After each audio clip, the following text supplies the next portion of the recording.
Hello friends, ഇനി ചൂര മീൻ അച്ചാറാണ്. ഇത് നമ്മൾ മസാലയെല്ലാം പുരട്ടി നല്ലെണ്ണയിൽ വറുത്ത് കോരി വെച്ചിരിക്കുന്നതാണ്. ചെറിയ കഷ്ണങ്ങളാക്കിയ ചൂരമീൻ കഷ്ണം നമ്മൾ കുരുമുളക് പൊടിയും മുളകും ഉപ്പും എല്ലാം മിക്സ് ചെയ്ത് അരമണിക്കൂർ റെസ്റ്റ് ചെയ്തതിന് ശേഷമാണ് വറുത്ത് കോരിയത്. ഇത് കറിവേപ്പില, കായം, ഇഞ്ചിയെല്ലാം ഇത് ഇഞ്ചിക്കൂട്ടാണ്. ഇഞ്ചി, വെളുത്തുള്ളി, കുടംപുളി എല്ലാം ചേർത്ത് അരച്ച് വെച്ചിരിക്കുന്നതാണ്. ഇത് നമ്മൾ മീൻ വറുത്ത് കോരിയ എണ്ണയിലാണ് വെളുത്തുള്ളി ഇട്ട് വഴറ്റിക്കൊണ്ടിരിക്കുന്നത്. നല്ലതായിട്ട് മൂത്ത് വരുമ്പോൾ ഇഞ്ചിയും കൂടെ അതിനകത്തോട്ട് ആഡ് ചെയ്യാം. പിന്നെ കറിവേപ്പില ഇത്രയിട്ട് നല്ലതായിട്ടൊന്ന് മൂത്ത് വരുമ്പോൾ നമുക്ക് മുളക് പൊടിയും കൂടെ ചേർക്കാം. വെളുത്തുള്ളിയും ഇഞ്ചിയൊക്കെ നല്ലതായിട്ട് മൂക്കണം. അപ്പോഴാണ് അച്ചാറിനൊരു പ്രത്യേക ടേസ്റ്റും കേടാകാതെയൊക്കെ ഇരിക്കുന്നത്. വെള്ളമയമേ പാടില്ല. കണ്ടോ, ഇനി നമ്മുടെ ആ കൂട്ടിട്ട് ഇളക്കിയതിന് ശേഷമാണ് ഇത് അരച്ച് വെച്ചിരിക്കുന്നത്. അപ്പോൾ ഒരു അരപ്പ് ഗ്രേവി മാതിരി വരും. അപ്പോൾ നല്ലതായിട്ട് വെള്ളമയം പോകുന്നവരെ വെള്ളമയം കംപ്ലീറ്റ് മാറണം. അത് കഴിഞ്ഞ് നമുക്കിതിനകത്തോട്ട് ആവശ്യത്തിൽ കൂടുതൽ മുളക് പൊടി, കാരണം എരിവ് കൂടുതൽ ആവശ്യമുള്ളവരാണ്. പിന്നെ ചൂരമീൻ പ്രത്യേകിച്ച് എരിവ് പിടിക്കുന്നത് കൊണ്ട് കുറച്ചും കൂടെ കൂടുതൽ മുളക് പൊടി എൻ്റെ ഒരു കണക്കിനങ്ങ് ചേർക്കുന്നതാണ്. ഇതിപ്പോൾ ഒരു 3 ടേബിൾ സ്പൂണോളം ഇട്ട് കാണും. ഇത് NSൻ്റെ കായപ്പൊടി വന്ന്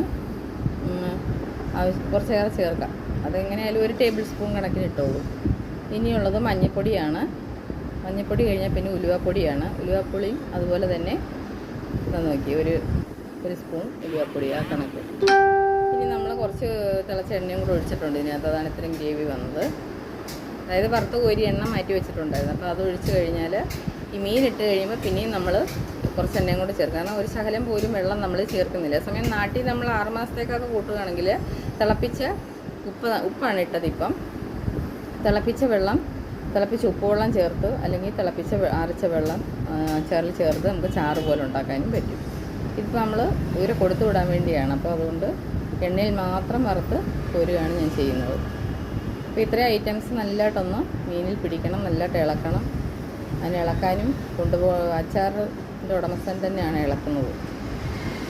അപ്പോൾ ഇളക്കി അതിലെല്ലാ ഭാഗങ്ങളും, മീനിലെ എല്ലാ ഭാഗങ്ങളും ഒന്ന് പുരണ്ട് വരുന്നവരെ നമ്മൾ നല്ലതായിട്ട് ഇളക്കി കൊടുക്കണം.